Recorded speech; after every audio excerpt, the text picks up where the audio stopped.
Welcome to the 10-Minute Treasurer. My name is Jeff Pospisil, and in this video I want to cover the compensation package for pastors, especially in the Global Methodist denomination. This could apply for any denomination though, or a non-denominational church. What I want to do is walk you through a typical compensation package and a form that I've created to hopefully help. All right, let's get to it.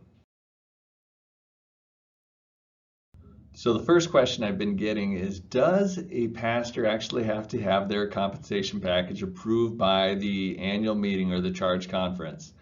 And I know that's always one of those awkward and uncomfortable things, but at least according to the Transitional Book of Doctrines and Discipline, the answer is yes.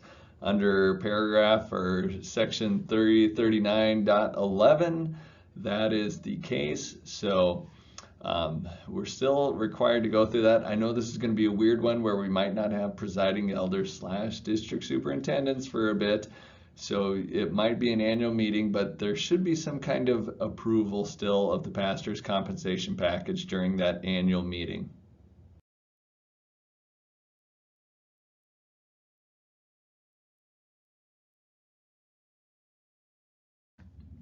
Besides just the salary and any of the other odds and ends, there's a couple other important things that should be included as well.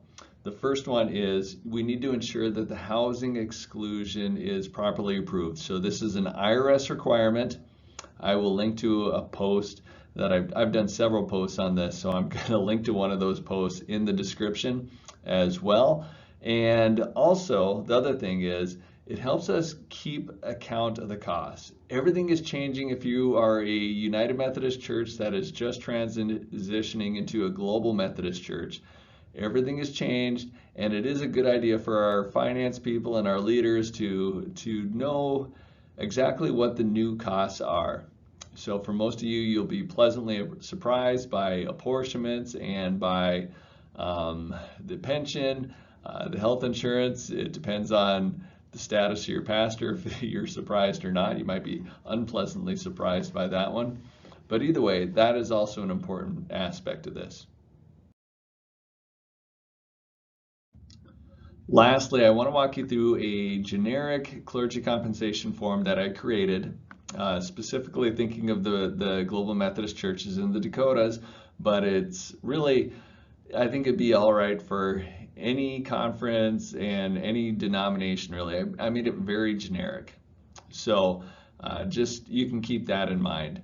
I am putting both the Word and the Adobe form out there for you. So let's go ahead and look at it.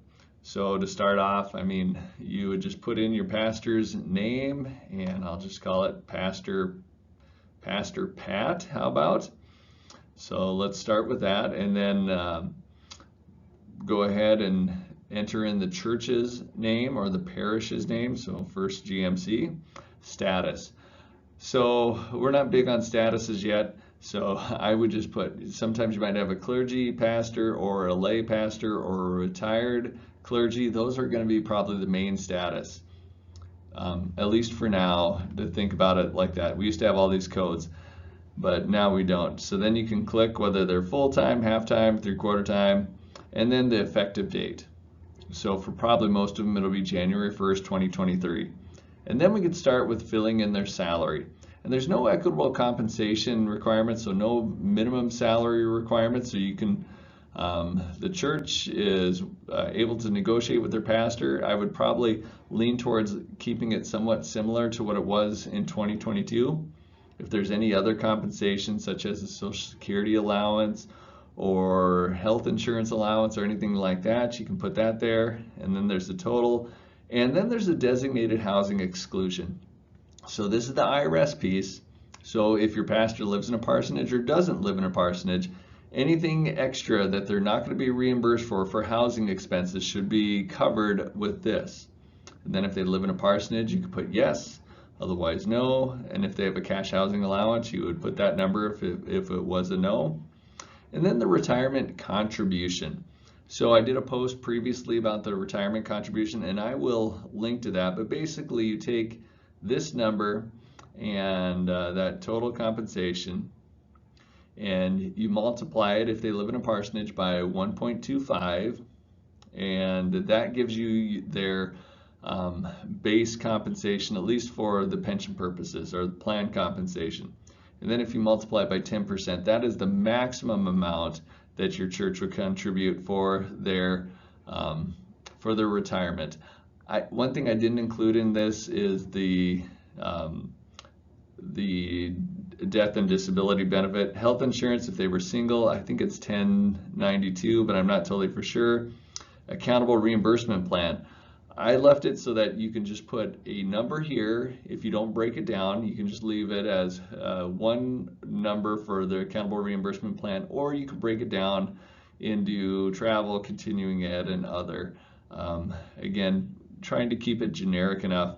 And then this other expenses paid by parish. Here might be where you would put your death and disability, or you might put maybe like a gym membership. I know some of them do that. I don't even know what a gym membership costs. So I'm going to put $500, and then you would add all this up.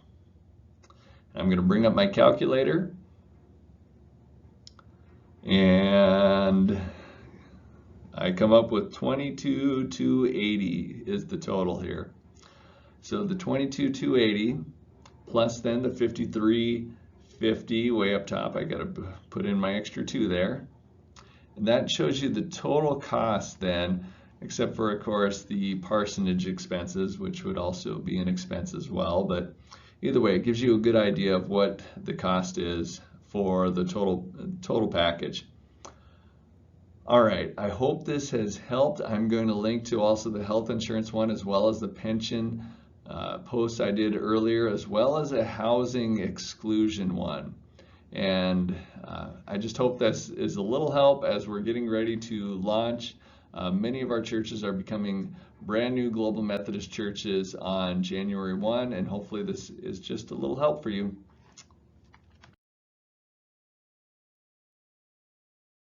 I mentioned before I sign off is Rick Van Giesen is by far the person to go to if you have questions about benefits. So I'm going to link to his I'm going to link to him down below as well. He has been excellent at trying to coordinate this as we're working through it. All right, until next time, God bless.